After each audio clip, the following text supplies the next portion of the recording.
Salut, salut, salut la famille. Vous êtes dorénavant sur le journal de Dame Berthe. On parlera de féminité et de sexualité. Et c'est maintenant.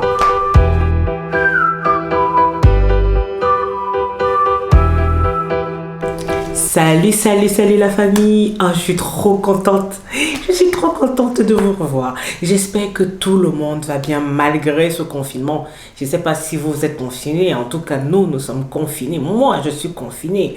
Oh là là, c'est une histoire. Mais en tout cas, on s'en fout de ça. On revient à ce dont je suis là aujourd'hui. Je suis là pour aujourd'hui. Comme je vous ai dit, c'est le journal de Dame Berthe. Bien sûr, on parlera on a deux volets cette fois-ci. On a le volet féminité et le volet sexualité. Et oui, vous allez me dire, ah oui, mais pourquoi deux volets? Vous allez comprendre au fur et à mesure que nous allons avancer pourquoi ces deux volets. Dans tous les cas, je suis très contente de vous retrouver. On commence par la première question. Comme c'est mon retour, il est important de vous expliquer pourquoi je suis partie et pourquoi je suis revenue aujourd'hui. Donc, déjà pour commencer, pourquoi le journal de Dame Berthe et non le journal de Heidi? Oh, mon Dieu, moi-même c'était une question pas possible. Hein. Mais je tiens à vous rapporter une réponse. Le journal de Dame Berthe, pourquoi? Parce que tout simplement, j'ai pris en maturité, je suis maman aujourd'hui et je continue à prendre en maturité parce que cet enfant me permet de voir les choses différemment, de pouvoir grandir. Celles qui sont dans la même sphère que moi, dans la même direction que moi, qui avez des enfants, que ce soit les pères ou les mères, vous allez comprendre pourquoi à un certain moment de la vie, quand on a un enfant, ça change complètement notre vie, complètement. Donc, c'est pour moi, il était important en fait de changer. Heidi, c'était la jeune fille, immature, tout ce que vous voulez. Mais le fait de prendre le journal de Dame Berthe, je suis une dame aujourd'hui, en famille, avec un enfant. Donc, c'est important d'avoir une image que que je vous apporte. Et non seulement cette image que je vous apporte, mais une image que je vais donner à mon enfant. Donc, ça, c'est important. Dans tous les cas, j'espère que vous allez aimer cette partie, cette nouvelle Dame Berthe qui revient. Et que dire de plus? La vie continue, on avance, let's go. Pourquoi j'ai disparu pendant 2 ans? J'ai disparu pendant 2 ans, comme je vous ai dit au début, parce que je suis tombée enceinte et après j'ai accouché. Et vous savez très bien que c'est pas tout le monde qui aime partager certaines choses sur les réseaux sociaux. Donc pour moi, il était important de garder cette partie de ma vie, de vivre cette grossesse délicieusement, parce que c'est quelque chose de amazing, tout simplement, de vivre cette grossesse. Et ensuite, le fait de s'occuper, une fois l'enfant arrivé, le fait de s'occuper de cet enfant, j'ai des obligations familiaux. Donc, il a fallu retravailler tout ça, attendre d'abord que mon enfant atteigne un certain âge pour pouvoir me relancer. Donc, c'est le pourquoi j'ai pris un certain temps pour moi, afin de revenir plus reboosté, avec de nouveaux sujets, avec des nouveaux volets. La preuve, comme je suis de retour, il y a le volet féminité qui s'est rajouté. Donc, voilà en gros pourquoi pendant 2 ans, je me suis absentée. D'ailleurs, je remercie ceux qui prenaient des nouvelles de temps en temps. Je vous remercie beaucoup d'avoir été là, d'être resté fidèle à Dame Berthe. Vraiment, je vous remercie.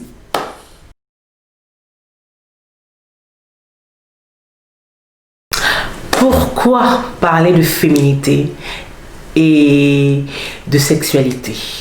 surtout de féminité, parce que comme je dis avant, c'était féminité, parlons de sexualité, de féminité sans tabou, parlons de sexualité sans tabou. Aujourd'hui, c'est parlons de féminité et de sexualité sans tabou, parce qu'il faut savoir que dans la féminité, il y a aussi des sujets qui sont extrêmement tabous.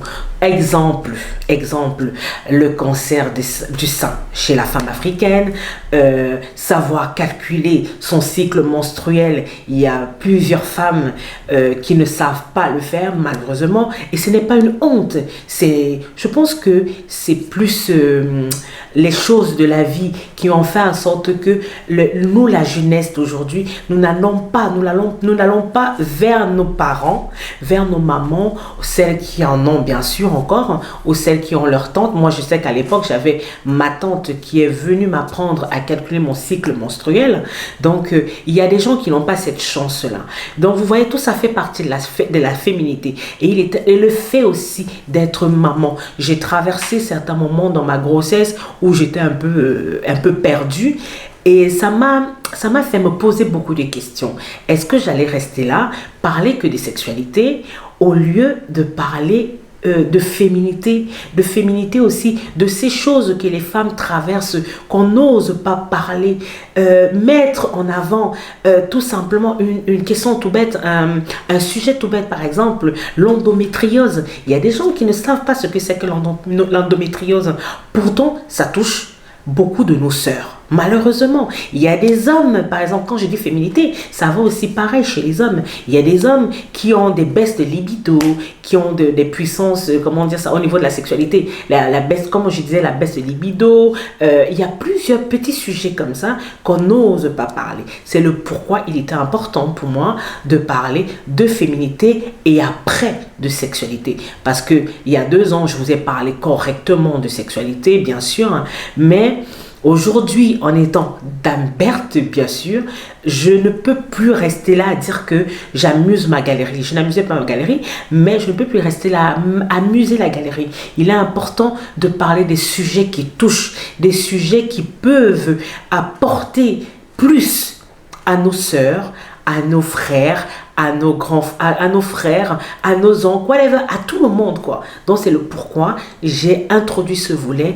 de féminité et après de sexualité. Qu'ai-je prévu pour le retour? Ma prochaine vidéo, je vous appelle déjà à cliquer sur le bouton de la notification pour être au courant de la prochaine vidéo que je vais vous mettre, et surtout appuyer sur le pouce en haut si vous avez aimé la vidéo que je vous laisse là. Surtout partager avec d'autres femmes, d'autres hommes, il est important. Donc comme je disais, la prochaine vidéo que je ferai, ça sera sur que faire avant, pendant et après la grossesse. Parce que, comme je vous disais auparavant, il y a des choses que pendant ma grossesse, même après ma grossesse, jusqu'à aujourd'hui, il y a des questions que je me pose et que je suis obligée d'aller voir un tel ou un tel parce que je n'ai pas pu avoir ça directement. Et il y a des femmes comme moi, des jeunes femmes ou des jeunes mamans tout simplement dans ma posture qui se sont retrouvées un peu perdues face à certaines situations. Donc il est important pour moi de revenir déjà dans un premier temps avec ce sujet-là.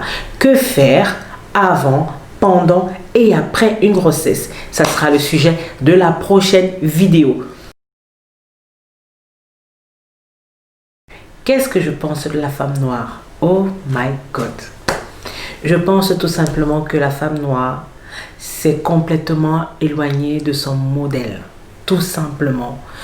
Et je pense pour ma part, je suis honnête avec vous, pour ma part, j'étais dans la même direction à un certain moment. J'avais un pied dans le modèle occidental, j'avais un pied dans le modèle africain, dans le paradigme modèle africain, et je ne savais plus sur quel pied danser. Aujourd'hui, déjà le fait d'être enceinte et de me poser des multiples questions qui les réponses, je les retrouvais toujours auprès de ma culture, de mon modèle qui est l'Afrique. Je me suis posé la question de savoir, là, il y a un gros problème. Il faut vraiment revenir à ce qui fait sens à nous, à ce qui fait sens à notre devenir tout simplement. Parce que il ne faut pas oublier, nous sommes les mamans, nous sommes les femmes, nous sommes les épouses. C'est la femme qui porte son foyer, c'est la femme qui porte son mari, c'est la femme qui porte son enfant, qui éduque, qui élève son enfant.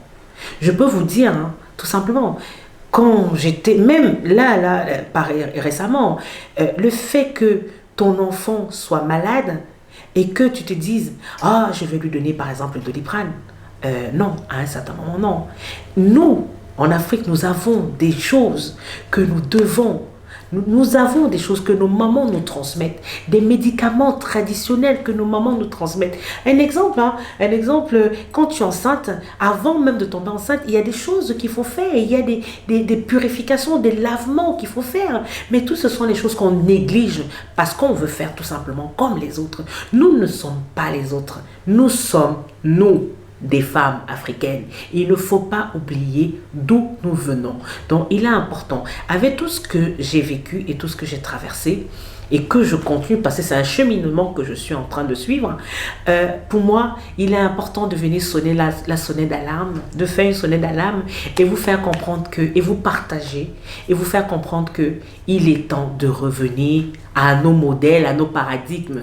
Il est très important, parce que sinon, nous allons faire des enfants qui sont des boîtes vides. Nous allons faire des enfants qui sont vides de l'intérieur, qui n'ont pas de culture, qui n'ont rien du tout à donner. Tout simplement. Donc, je tenais à partager cela. C'est le pourquoi j'ai rajouté féminité. Féminité, ça concerne aussi l'homme, comme j'ai dit. Ça concerne la femme. C'est dans les deux sens.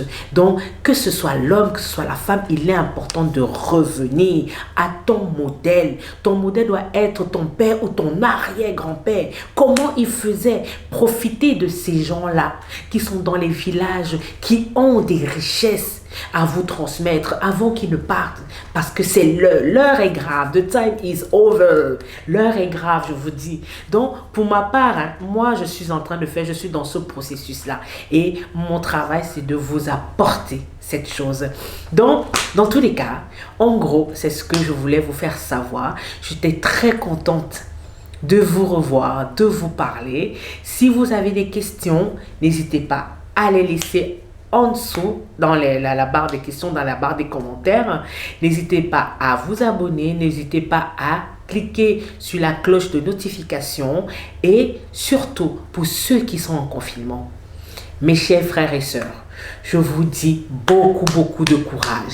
Restez dans une bulle positive, parce que nous traversons des moments très difficiles. Mais c'est difficile que quand nous voulons que ce soit difficile.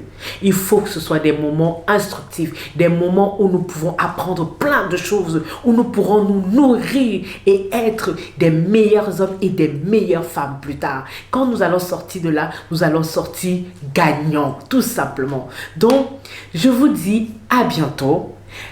Surtout, restez connectés, parce que la prochaine vidéo, comme je vous ai dit, elle arrive dans pas longtemps. Déjà, celle-ci, prenez le temps de l'écouter et de me laisser des commentaires. Like si c'est bien. S'il y a des choses à faire, à améliorer, tu me dis, tu me laisses en barre de commentaires. Il n'y a pas de souci. Moi, je prends tout. Dans tous les cas, il ne faut pas faire comme les histoires là qu'on fait là. Quand tu as quelque chose, tu gardes pour toi. Je suis revenu avec mes coups de gueule. Je n'ai pas changé de ce côté-là. Si c'est bon, tu partages. Tu partages avec tes amis, ça peut aider quelqu'un tout simplement. Donc, ne gardez pas, apprenons le partage. C'est ça notre problème aussi. Apprenons à partager les choses de nos frères et sœurs. Ne gardons pas que pour nous. Si quelque chose te plaît, partage à ta sœur, partage à ton frère. Dans tous les cas, je te dis au revoir et à bientôt. Vous êtes sur le journal de Dame Berthe.